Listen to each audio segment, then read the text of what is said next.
Ini pertanyaan dari seorang akhwat, Ustaz, yang berpendapat jika jodoh sudah tertulis di Lauhul Mahfuz, kenapa ada orang yang sudah berumur bahkan puluhan tahun tapi belum juga kunjung menikah? Apakah memang ada orang yang diciptakan tanpa pasangan, Ustaz? Kalau yang saya tahu ya, sebatas ilmu saya, sebenarnya semua orang itu ada jodohnya. Sebatas ilmu saya, tanda kutip. Cuma memang kadang-kadang kitanya yang rewel. Ya. Sering kali datang sinyal jodoh itu kita tolak semua. Siapa teman-teman di antara kita sini yang belum menikah? Yang belum menikah ya. Berapa kali peluang nikah antum datang? Tidak mungkin tidak pernah. Ada orang yang suka, ada yang tawarin anaknya, ada yang tawarin saudaranya.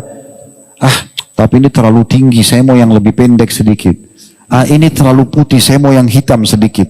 Oh, ini terlalu kurus, tulang-tulang semuanya, saya mau yang gemuk. Apalah. Dia sendiri yang terlalu banyak rewel gitu. Karena Allah subhanahu wa ta'ala memberikan fitrah, dasarnya kita diciptakan untuk punya keturunan. Kan gitu. Populasi manusia kan. Nggak mungkin tidak ada interaksi biologis. Allah jadikan pernikahan sebagai syariat. Allah janjikan pahala besar di biologis. Allah jadikan amal jari yang besar di anak-anak. Masa Allah buat orang tidak ada jodohnya? Kan nggak mungkin. Harusnya connect dong. Kan gitu. Cuma memang kitanya yang selalu nolak. Mungkin dalam kehidupan kita sudah 10-20 orang kita tolak semuanya. Padahal sebenarnya kalau datang sinyal itu jangan buru-buru nolak. Ya. Coba sholat istikharah dulu. Saya juga menasihati begini bagi teman-teman yang masih jomblo ini, yang belum nikah, laki-laki atau perempuan. Jangan terlalu idealis dalam meletakkan kriteria pasangan. Karena terlalu banyak nonton film Korea lah atau film apalah. Akhirnya terlalu idealis. Harusnya seperti itu rambutnya, harusnya seperti itu matanya. Itu cuma satu di Korea, nggak ada di Indonesia. Nggak usah antum cari di sini. Terlalu jauh ke sana. Makanya Ghuddul Basar turunkan dari itu udah. Kalau datang, sholat. Coba bayangkan waktu Nabi SAW melamarkan Julaibib radhiyallahu anhu. Julaibib orang yang jelek secara fisik, masyhur begitu. Ya.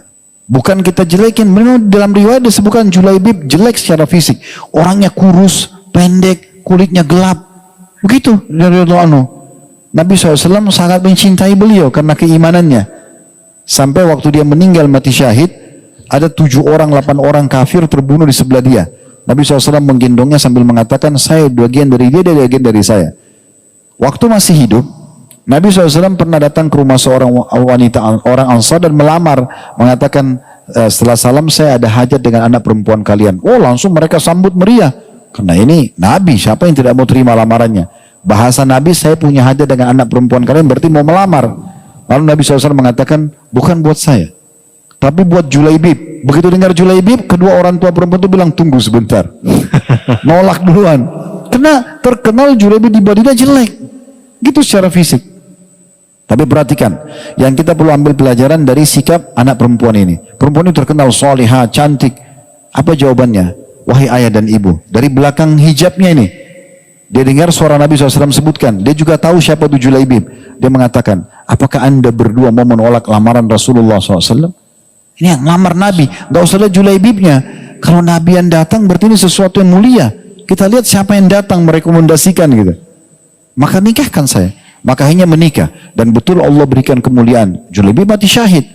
Kekurangan fisik ini akan hilang di dunia kan. Di akhirat kan akan sempurna. Kan kata Nabi SAW, semua orang dibangkitkan hari kiamat, perawakannya seperti Adam AS. Tidak lagi orang pendek. 60 siku ke langit, 27,5 meter.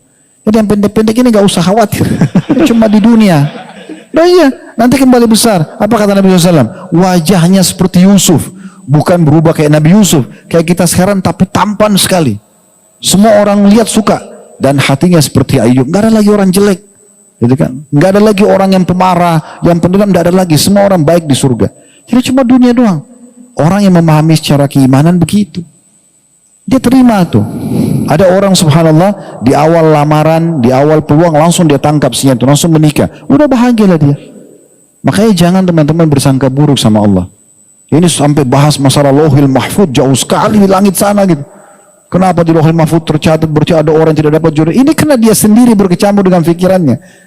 Pertanyaannya, kenapa antum tidak ya menerima sinyal? Jadi orang menikah itu sebenarnya teman-teman seperti sinyal makanan. Antum tiap hari lapar kan?